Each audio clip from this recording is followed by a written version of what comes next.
Hey folks, Troy Dooley, the Beachside CEO, and I hope you guys are having a great time. We are back at Maple Street Biscuit Company here in Miramar Beach. I tell you what, last week we were in Dallas. I had an amazing time. Let me tell you before we get in. Well, actually, let me thank Maple Street for all that they do. Awesome, awesome. Also, a new supporter this week, and I'm excited about that. Becca B. If you're looking for social media strategy, this girl is second to none. I have watched her work for some amazing companies out there, and she has tapped into what we are doing. I also should disclose that her husband has been a mentor of mine for many, many decades. We have both been there for each other through some amazing times in our life, some crazy times in our life. And overall, we just have a blast. Both of our daughters love gymnastics, and she just happens to be one heck of an amazing um, social media expert. I mean, I just love it. Love what she's doing. Freddie Sheets, as you guys know, one of my great longtime friends and one of the best tattoo artists in the nation down here at Islands Cool Inc. He is doing some awesome stuff. So we are just blown away with the people that love us and tap into what we are doing. So I want to make that clear. Also, want to make clear that our supporters may not necessarily have the same views and opinions as we do, but that's what makes it a beautiful collaboration. That's the key right there. Still coming back through over this. I don't know, man, if it's allergies or if it's been a cold or what it is. But after speaking at the Direct Selling Edge this week, definitely ripped my voice apart. But it was a blast. Matter of fact, let me tell you something. I got to meet Will Zander, just a stud of a guy over there, amazing individual. We just shot an interview. I'm going to be editing it down, getting it out. Will has a passion both as an undercover law enforcement agent, a guy that came from the streets and has made a change in his own community and then just changing many, many lives. And right now works with the NCAA athletes to get them going and has a phenomenal career in the direct selling industry. So it's powerful there. Also had an opportunity, and I don't get these much when I'm doing the fly-ins, fly-outs. We don't get a lot of time to do interviews with people or to just sit down and have lunch and chat. And I got to sit down with a gentleman that I've known for many, many years. We have had plenty of phone calls, plenty of text messages. Sometimes we're on the same page, and sometimes we get in heated debates.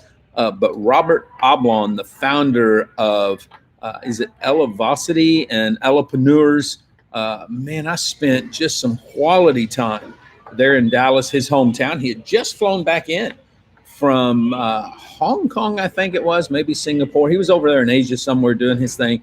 But to be able to get to sit down with somebody who is one of the masterminds behind the happy movement, the happy coffee. You guys know, man, I've been talking about this for the last few months, and to be able to sit down with him, have him share with me things was just an amazing time. I just had a great time with him. But today, what I want to look at is something that has been bugging me actually, because I see all these people out here these days talking about training, selling, I mean, sometimes for just an enormous amount of money, crappy products, if you will. It seems today that the trainers that we have in direct sales, and not all of them, please don't get me wrong here, but a lot of the people that call themselves trainers, call themselves coaches, call themselves gurus, whatever it is, they're making, excuse me, they're making boatloads of money. But are you? See, what I'm seeing is I'm seeing a lot of people spending a lot of cash because we want that education. We're looking for that education. And we go in and we spend $49 for something. And then the next thing you know, we're spending $297 for something.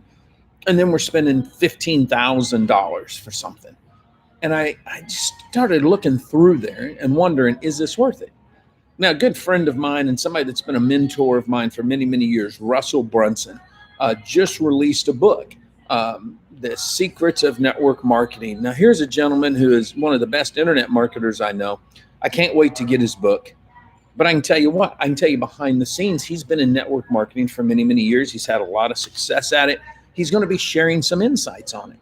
But some of the people that I see coaching and training, direct sellers, network marketers, they have no clue about it. They've never built an organization. They've never owned a company. They've never been a support partner. And yet they're trying to teach in the community. And then there's others that I see who, at one time or another, they were phenomenal leaders in their company. But they couldn't train themselves out of a wet paper bag because all they've done is recreated a system that worked for that specific company. And I just don't think that's right. I think we've come to a situation where we need to start calling a spade a spade. You know, if you're looking for training, if you're looking for something, if you're wanting to really go out there and achieve something, I challenge you to take the fourth quarter and figure out what it is you want to do. Figure out where you want your 2020 to go. Because all of this garbage that I see is ridiculous. Doug Fireball and I, Doug's been a mentor of mine now going on probably 25 years. And we've been discussing this in detail for the last 3 years. Because as I will go out and look at certain training blogs, I'll go out and buy certain stuff that's there. I'll think in my head, where did I first see that? I go through my notes and I see that Doug said it, 5, 10, 15, 20 years ago, and people are just, for lack of a better word, plagiarizing. And not just Doug. I see it with Zig Ziglar. I see it with John Maxwell. And it's like, crap, man. We can't be doing this. You've got to find something that's going to work for you. You've got to look at, what can I do to help lead my team? And I'm going to give you some stuff today, what I call creating fascination through training. And this isn't something that Troy just popped up with. Sometimes I come up with some pretty original stuff. Not sure how good it is, but I do come up with some original stuff. But this is stuff that I gleaned from a gentleman named Lee Cockrell. And a lot of people don't know Lee, but a lot of people are not as fanatical about Disney as I am. And Lee was the VP of operations from just about the time that Disney World launched until just a couple of years ago when he retired. He helped create the magic that we see across Disney now, what we see in the Disney University, what we see in Disney Institute. He created the systems and the processes that create such a beautiful experience. And as I've studied and studied and studied him, Horace Schulze from over at Ritz-Carlton, and many, many other great leaders, great imaginary people that are in what I call the hospitality industry, it started to get me to realize that, if you're in direct sales, I don't care what company you're in, I don't care what your product is, you really are in the hospitality business, the people business. So today I want to give you just 3 things. I don't want to keep it long. I know, man, everybody's got to get to work. It's a Monday.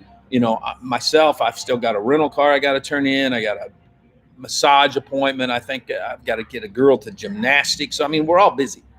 But I want you to listen to this because I've gleaned this, and we now apply this with all of our clients. We apply this with companies that we're talking to, with the individuals that we work with.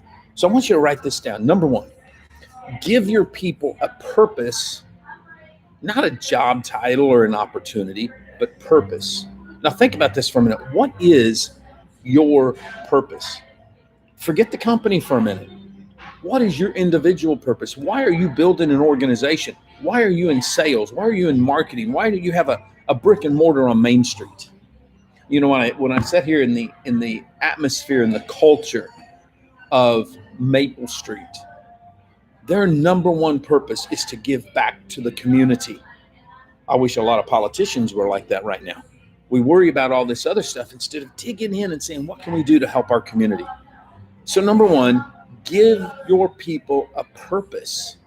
That means you got to get to know them a little bit. You got to know where they're coming from, because you're going to give them a foundational purpose of why they want to be on your team, why you guys are going to hang together, why you're going to do your stuff. But they also have a purpose in life. You need to dig that out of them. You need to find that out. Ask them the question that I ask you guys quite a bit. What is the one problem that you solve? See, I just think that's a powerful question. I think it causes us to think, out there. So do that. Number 2, take your role as a teacher seriously. Man, everybody tries to come up with all this cockamamie fancy titles. I'm a life enhancement coach. I'm a I'm a self-improvement guru. Listen, man, you're just a teacher. So you need to start teaching. Lee tells a story about one of his children, and they now work at Disney. But he says, my son came up to me once and he said, "Dad, you can't terminate your son. You've got to develop him." And I thought, whoa, wait a minute. I can't terminate my kids. I need to develop them. Well, shouldn't you be developing your team? Shouldn't you be looking at each team member that you have and working to develop them? Now, listen, we all know that sometimes you get a team member and they just want to be a groupie. They just want to hang out. They're not really taking it seriously. So I'm not saying to pour all of your life energy into people that are just hanging out. I'm saying look and find those ones. Matter of fact, I would even take this such a step further to say, stop recruiting the masses. That's that's one thing that's wrong with team building, is that everybody goes out and says, just recruit, recruit, recruit. Whatever sticks, man, those are the ones that you want to work with. Why? Why would you burn through that much energy? Why don't you take some time in this fourth quarter and decide, what type of person do I want to attract to my team? Select, don't hire. Select, stop recruiting. Select, stop sponsoring. Well, Troy, won't it take longer? It might take a little bit longer, but I bet you have less zeros in your organization. Start looking for people that are as hungry as you are, that really want to go and do something. Those are the ones that you're going to be able to do something with.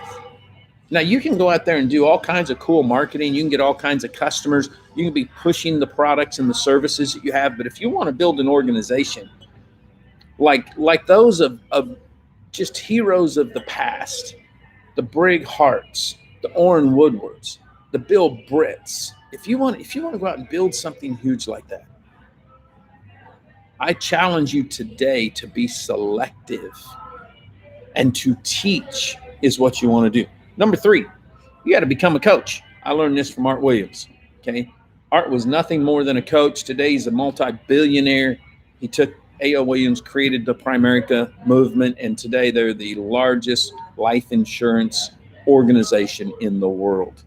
And basically, I only do business, I think, in America, a little bit in Mexico and Canada. But yet they were able to take one man's dream, one high school coach, and change an industry. Why? Because Art took coaching all the way to the boardroom. Now, for me, this is some other stuff that I've gleaned from just studying great leaders that are in the hospitality business, because, again, it's a people business. If you look at hospitality and you look at direct sales, the churn and the turnover is constant. Having to recreate yourself is huge. Trying to redo the theme of your restaurant or your parks like Disney World and stuff, you've got to constantly be pushing, constantly be going forward. How do you think about this one for a minute? How do you become the world's most beautiful theme park? How do you keep the culture that you've created as a Walt Disney brand post 9/11? Terrorism at an all-time high. You've got to be prepared. You got 40,000 cast members in your park. You got millions that are coming through your park every day. And you've got to be able to handle whatever might come your way. Think about that. You've got to be a coach. Here's what I wrote down. Right, I challenge you, write this down. Coach. The C stands for care. You've got to care for your people.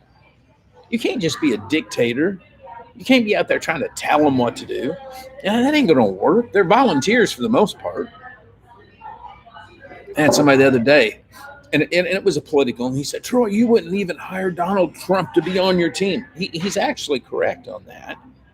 And it's not because I don't support our president. It's because his personality is definitely not like mine, not even on my worst day. So that's not the type of person I would hire. However, I also shot back to him and said, but there's other people that would. There's other people. I've got a client this way. Amazing individual. Charles Herbster owns Herbster's Angus Ranch. He owns Conklin. Works for the POTUS. He's the committee chairman for the Agricultural Committee. He's just like President Trump. I mean, go, go, go, go, go. That's how he builds his team. He's attracted people around him like that. Okay. So he nurtures them. He cares for them. He takes care of them. The people in the field, his customers. Oh my gosh. I was at a Conklin event, and the first awards they gave out were to the customers and thanking them for all the money that they had spent with them that year and trusting them with their agricultural needs, with their roofing needs. That blew my mind away. Here's the second one. The O is you need to be observing. You need to observe your team. You need to observe yourself. You need to observe the company. You've got to constantly be observing everything around you. In other words, you've got to major in the minor details. You guys have heard me say this for years now. Okay.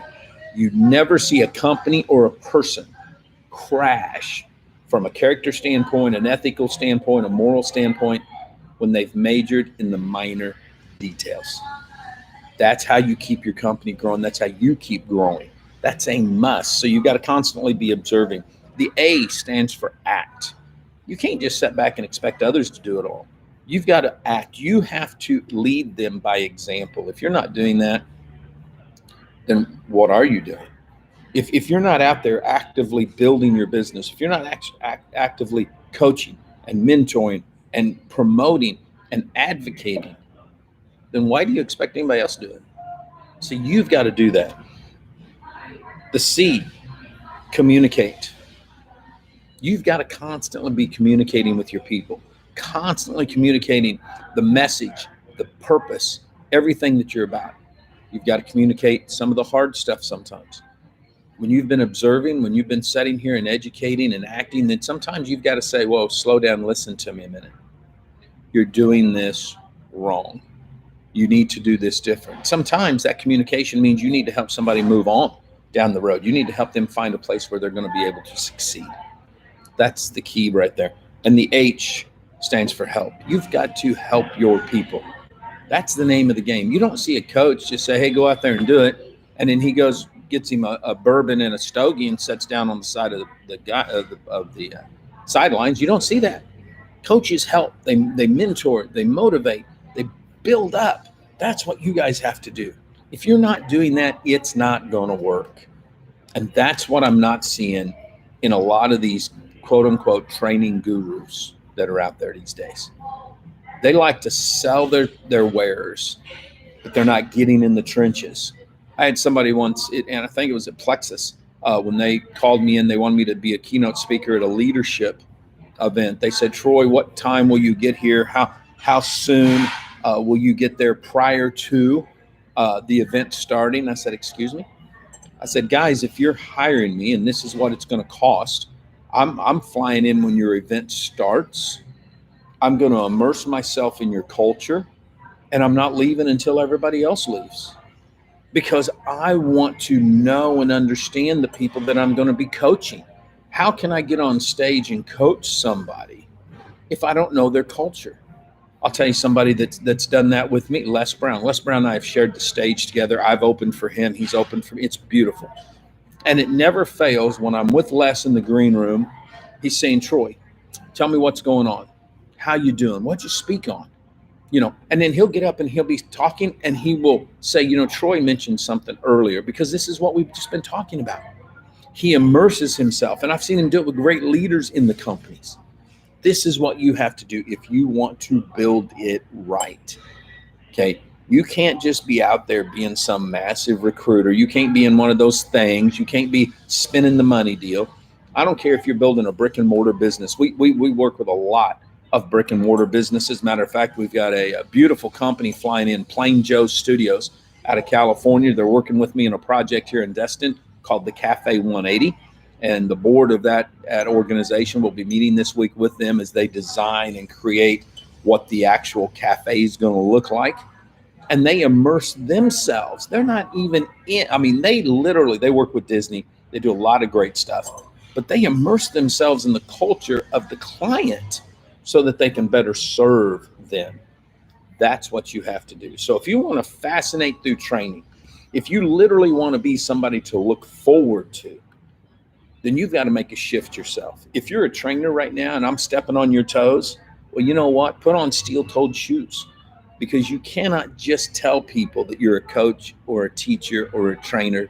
Don't expect them to buy your crap, because the truth is going to get out there. That's the name of the game. You cannot be doing this. I see people come into our industry, and the only reason they're here calling themselves a coach and a teacher is to get your money. And if you look at your pocketbook from 2019 and see how much money you have spent, not invested, spent on training, and then you look and see if your check has risen or fallen, you be the deciding factor of, hey, this guy or this gal probably isn't where I need to spend my money. Go find a coach or a teacher or a trainer where you can invest your money, and then they invest back into your growth, into your business. That's the way that you're going to make your 2020 the year you want to be.